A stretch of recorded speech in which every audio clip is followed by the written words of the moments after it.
Cuando un niño se niega a comer verdura, por ejemplo, y su madre le propone terminarla a cambio de un helado, está utilizando el arte de la negociación.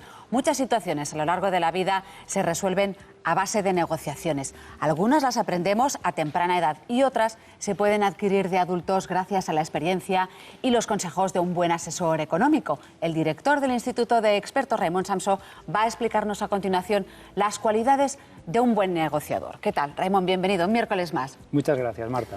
De entrada, ¿una buena negociación implica que todo el mundo gana y nadie pierde? Sí, en la buena todos ganan algo, porque si alguno pierde, ¿qué va a ocurrir? Que nunca más volverá a sentarse para negociar, así que vamos a perder a una persona con la que hacer negocios. Entonces, partiendo de la base que nos programan para competir y así llegamos al fracaso, ¿esta es una frase hecha? O sea, si nos programan para competir, ¿llegamos al fracaso? Sí, siempre. Tenemos que ir a la economía de la colaboración y la negociación. En realidad es colaborar a buscar soluciones para todos. Vamos a explicarlo con el apoyo de esta pantalla.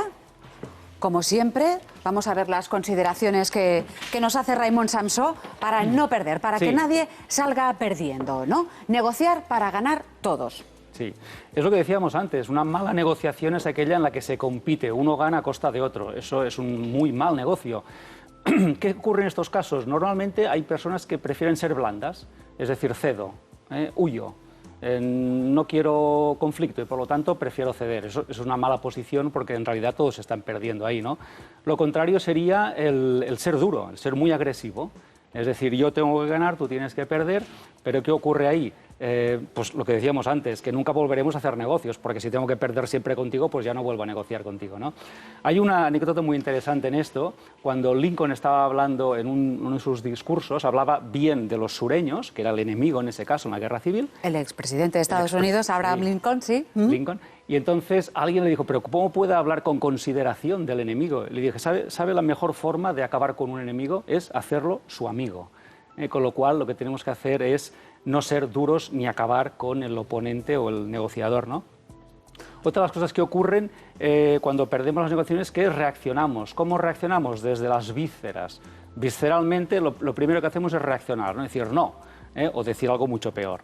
Con lo cual lo que tenemos que hacer es frenar eso, ser más inteligentes, usar cabeza, usar inteligencia emocional, pero nunca la reacción visceral. Pero claro, ¿cuánto sabe Raimon que es la víscera y no la intuición? Buena pregunta. Pues mira, la reacción visceral siempre es la primera y esa es la que tenemos que frenar siempre, sea la que sea, porque no estamos programados para reaccionar visceralmente, ¿no? Y finalmente estas negociaciones que están condenadas a que todos pierdan, aunque ganes, todos pierden, es la gente que piensa que para que yo gane otro tiene que perder. Si alguien piensa eso, yo sinceramente le tengo que decir lo siento por ti, porque vas a sufrir mucho en la vida si crees que para que tú ganes otro tiene que perder. En este nuevo modelo de emprendeduría estamos hablando. En la economía colaborativa, que es la que vamos a ver ahora, en una negociación en la que sí vamos a ganar todos. Pues y sería esta. Ahora la opción ya no es ser ni duro ni ser blando, es ser las dos cosas, pero voy a explicar cómo. Vamos a ser blando con las personas, vamos a ser amables, considerados con las personas, pero vamos a ser duros con nuestras opiniones, con nuestros intereses, con las circunstancias. Con lo cual estamos disociando y no estamos atacando a la persona. Estrategias de negociación hay muchísimas. De hecho, hay libros y seminarios que hablan de ellos. No voy a explicarlo de aquí, pero sí voy a aportar una estrategia que para mí es la preferida y es la estrategia Kissinger. Henry Kissinger fue secretario de Estado con Nixon, en Estados Unidos, con el presidente Nixon, y él tenía una estrategia buenísima.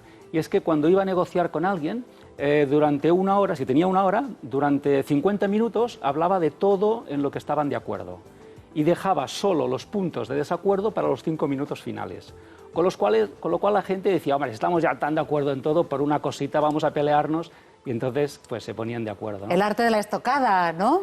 Bueno, es el arte de buscar puntos en común, que los tenemos. ¿Sin hacer la pelota? Sin hacer la pelota.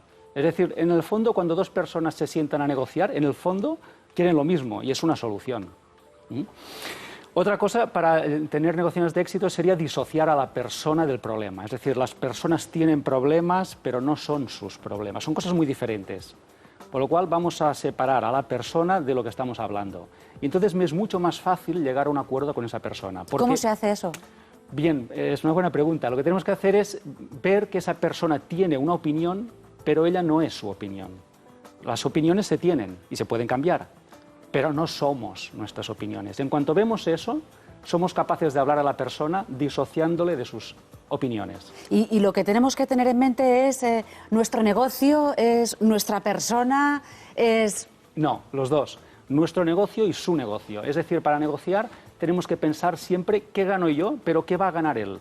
Porque si yo no me pregunto qué va a ganar él, seguramente vamos a llegar a un punto de no retorno. Claro, el win-win, ¿no? Win-win, ganar-ganar. Es decir, antes de sentarme en la mesa en una negociación, lo que tengo que pensar es qué es lo que quiero ganar, pero también qué es lo que él quiere o el otro quiere ganar y ver cómo podemos ganar los dos. De hecho, en estas negociaciones el pastel se tiene que hacer más grande. ¿Para qué? Para que todos ganemos más. Y es posible. Es posible. Sí.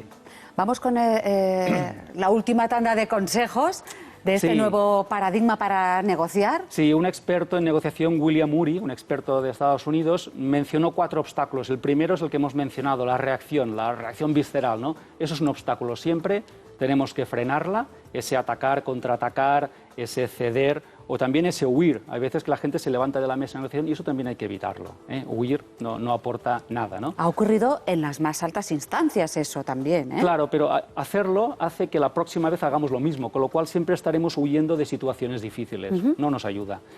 Las emociones. Bueno, lo que tenemos que hacer siempre es nunca ofender a la gente, aunque esté rabiosa, aunque esté iracunda, aunque esté agresiva.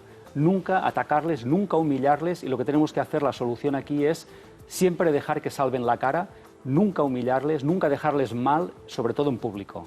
Hay que tener muchos recursos, hay muchos recursos de lenguaje, también muchos recursos de información, muchos recursos sobre qué es o quién tenemos sentado delante nuestro o con quién estamos tratando, ¿no? Claro. Es que cuanto más sepamos de la otra persona o empresa, más fácil será negociar. De hecho, una de las cosas que tendríamos que hacer aquí, en este tipo de negociaciones, es escuchar activamente. Dejarle que hable, escucharle.